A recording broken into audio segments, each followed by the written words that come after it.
KP के हुकूमत और ऑपोजिशन पार्टीज के दरमियान 6-5 का फॉर्मूला तय पाया। अब ये 6-5 का फॉर्मूला जो है इस पर भी बड़े सवाल आते हैं लोगों के कि ये क्यों तय पाया है जब जरूरत नहीं थी। एक तो होता है ना कि आपको जरूरत होती है किसी चीज की, जब आपकी मेजोरिटी है पार्लियामान में, आप 6 से ज्यादा सीटें जीत सकते हैं, तो आप अपनी एक सीट क्यों क्या माइनस कर रहे हैं। तो 6-5 का जब फार्मूला तय पाया तो यकीनन ये जो सवालात हमने खड़े किए, तो जो पीटीआई के साथ हैं, पीटीआई के वर्कर्स हैं जिन्होंने पीटीआई के लिए कुर्बानियां दी हैं, वो भी खड़े हुए और 5 लोगों ने कहा कि नहीं भाई हम अपने वापस नहीं लेंगे नॉमिनेशन पेपर्स, और ये क्या बात हुई, आपने क्या कर लिया। खैर उन्हें मनाने की कोशिश की गई और 4 लोगों को मना लिया गया, उनमें से एक नहीं माने। बहरहाल तो 6 सीट्स पीटीआई और 5 ऑपोजिशन पार्टीज को देना थी, इस पर हमने बात करनी है। और कल एक और हैरानकुन वाकया हुआ, हलफ बर्दारी की तकरीब गवर्नर हाउस केपी में देखने को मिली, जहां मखसूस नशिस्तों पर आने वाले अरकान ने हलफ उठाया। अच्छा, ये मामला ऐसा है कि इस मामले पर यानी जब असम्बली का इजलास बुलाया गया तो स्पीकर असम्बली इजलास बुलाते हैं और जो नए अरकान होते हैं उनसे हलफ लिया जाता है, लेकिन उन्होंने हलफ नहीं लिया और 24 की तारीख रख दी उन्होंने अगली यानी इजलास की। अब 24 से पहले तो 21 तारीख आ रही है और उसमें इंतखाब होना है सेनेट का, तो सेनेट का इंतखाब कैसे होगा जब ऐवान पूरा नहीं होगा। तो इसी मामले को लेकर फिर वो अदालत गए और अदालत जाने के बाद ऑपोजिशन अदालत गई और फिर अदालत जाने के बाद फैसला आया और गवर्नर ने हलफ उठा लिया। अब गवर्नर ने जब हलफ उठाया तो केपी असेंबली के जो स्पीकर थे उन्होंने कह दिया कि ये तो कानून के खिलाफ बात हुई है, क्योंकि ये तो मेरा इस्तेकाक था, प्रेरोगेटिव मेरा है कि मैंने हलफ उठाना है। तो ये मामला अब उन्होंने लिखा है सुप्रीम कोर्ट को इस मामले से मुतालिक कि उनके इख्तियारात को इस्तेमाल किया, तो इस पर भी हम बात करेंगे। कोरम पूरा नहीं था, इस वजह से वो इजलास उन्होंने मुलतवी किया और 24 की तारीख रखी, तो ये दूसरा मामला हम इस पर डिस्कस करेंगे। और तीसरी चीज़ इसमें यह भी हम कुछ बात करेंगे कि पाकिस्तान तहरीक इंसाफ की जो एक हिकमत अमली है एहतजाज की, उस एहतजाज की हिकमत अमली से मुतालिक बड़े सवालात खड़े हो रहे हैं, क्योंकि 90 दिन कहा जा रहा है। कभी 5 तारीख 5 जुलाई की बात की गई, 5 अगस्त की बात की गई, और फिर अली अमीन गंडापुर ने कह दिया कि 90 दिन में पूरा ये तहरीक का सिलसिला शुरू होगा और चलेगा सारे मामलात।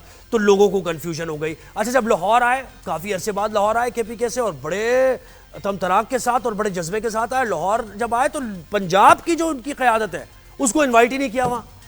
यानी हैरानकुन बात है, पंजाब को मोबिलाइज करने के लिए आप आ रहे हैं कहने को अपेरेंटली, और आप पंजाब की क़यादत को आपने बताया ही नहीं कि हम क्या करने जा रहे हैं। उन्होंने ट्वीट कर दिया कि भाई मुझे तो बताया ही नहीं गया, और क्यों आ रहे थे, क्या हो रहा है, 90 दिन क्या है, 5 तारीख क्या है, मुझे तो कुछ बताया नहीं गया।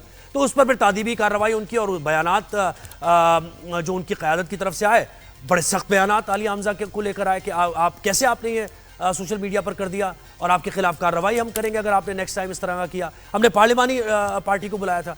ये एक तो इस तरह की कंफ्यूजन भी पाकिस्तान तहरीक इंसाफ, और फिर शेर अफजल मरवत के दावे भी हैं। उनका ये दावा सामने आया कि भाई तहरीक की जरूरत कामयाब नहीं होगी। शेर अफजल मरवत वही हैं जिन्होंने बड़ी क्राइसिस में, जब हॉट वाटर्स में पीटीआई बहुत ज़्यादा थी, तो उस दौरान उन्होंने तहरीक भी चलाई थी अपनी और निकले भी थे बहुत जगहों पर। सवालात उन पर खड़े हुए थे कि भाई ये निकल रहे हैं, इनको पकड़ क्यों नहीं रहा कोई, बाकी सबको पकड़ा जा रहा है, छापे लग रहे हैं सबके घरों पे। शेर अफजल मरवत तहरीक चला रहे हैं, सड़कों पे जा रहे हैं, उनको कोई पकड़ नहीं रहा। लेकिन खैर उन्होंने एक बयान दिया है, उन्होंने कहा भाई ये तहरीक नहीं चल पाएगी, ये तहरीक कामयाब किसी सूरत नहीं होगी।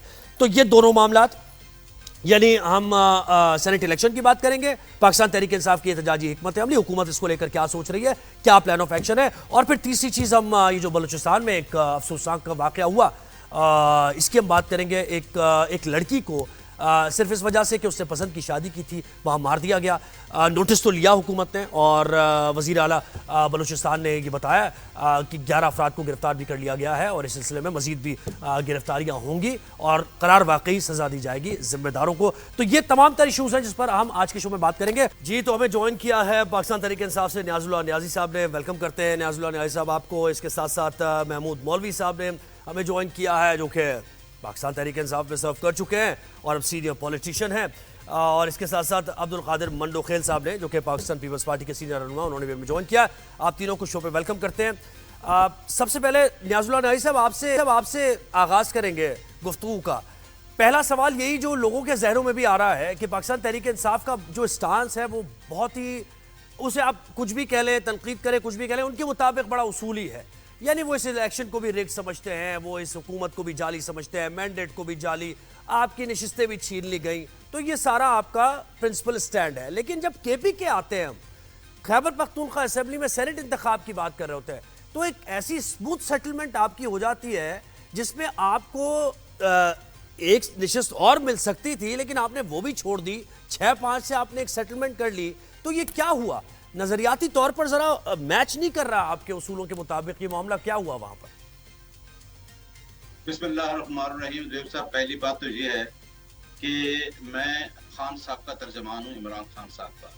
बतौर तर्जमान मेरी मीटिंग खान साहब से नहीं हो रही, क्योंकि मैं खान साहब के साथ मिलता तो मैं आपसे सारा असूली मौक़िफ़ हर चीज शेयर करता। हाई कोर्ट इस्लामाबाद डार्जर बेंच का फैसला है 24 मार्च 2025 का। उसके बाद से मुझे एक मुलाकात करने दी गई, उसके बाद मेरी कोई मुलाकात नहीं हुई। जहां तक इस बात पे आ जाए तो ये बात है कि आपने पहले चलो बता दिया कि सिंबल वाले केस से देख रहे हैं असूली मौक़िफ़ है हमारा, उससे आगे जो मामला चलते रहे। और ये भी एक हमारा असूली मौक़िफ़ था कि 8 जजेस के फैसले का 12 जुलाई का फैसला था, तो यही इलेक्शन कमीशन उसको 8 महीने साल तक नहीं किया इम्प्लीमेंट। लेकिन क्या जल्दी थी कि 5 जजेस का फैसला उसके खिलाफ, अगर वो जो 12-13 जजेस का फैसला था, उसके बाद इस फैसले को 10 जजेस ने साइन किया रिव्यू में।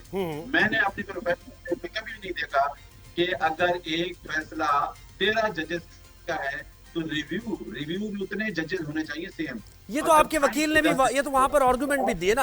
अब बात इससे आगे निकल गई, हम ये समझ रहे हैं कि वाकई इतनी आपके रिजर्वेशंस हैं।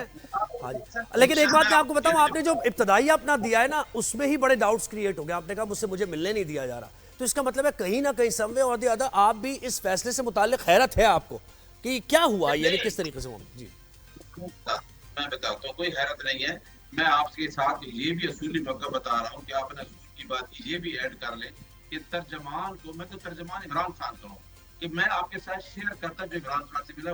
मेरी मुलाकात इमरान खान से नहीं हो रही, कम से कम मुझे आपके मीडिया की तरफ से ये आवाज तो मेरी आएगी ना कि तर्जमान को आपने इस्लामाबाद हाई कोर्ट के लार्जर बेंच का फैसला है, आप क्यों नहीं मिलने दे रहे? आखिर जेल अथॉरिटी ने कंसेंट दिया है, कंसेंट देने के बाद ही जेल अथॉरिटी रजिस्ट कर रही है सुप्रीटेंडेंट जेल की मेरी मुलाकात नहीं हो रही। अब आ जाए उसके ऊपर कि वो जल्दी में सारा नहीं, लेकिन उसमें तो स्टेटमेंट दे दें कि गंडापुर साहब ने जो मुलाकात, यानी जो गंडापुर साहब कह रहे हैं कि इमरान खान साहब ने किया भाई, ये आप फिक्र ना करें। नजरियाती वर्कर्स को जो कि डिसेंट कर रहे थे, उन्हें कहा भाई इमरान खान साहब, तो आप यकीन करते हैं ना इसमें इमरान खान साहब ने ये इनको नॉमिनेट किया? मैं आ रहा हूँ उधर ही आ रहा हूँ। अब अगली बात सुनते कि इलेक्शन कमीशन ने इतनी जल्दी में वहां पहुंच गए, फिर संडे के दिन इन्होंने हाई कोर्ट से ऑर्डर भी ले लिया, सारा कुछ एक बंदर बांट। अब किसी को यकीन आता है वेब साहब कि इस तरह कभी पाकिस्तान में हुआ था कि सीटें किसकी हैं? पहले इलेक्शन को तो छोड़ दें, फॉर्म 47 को छोड़ दें कि सारी सीटें हमारी ले गए। अब ये एक बंदर बांट नहीं होगी कि इनको सीटें मिल गई, सारा कुछ हो गया।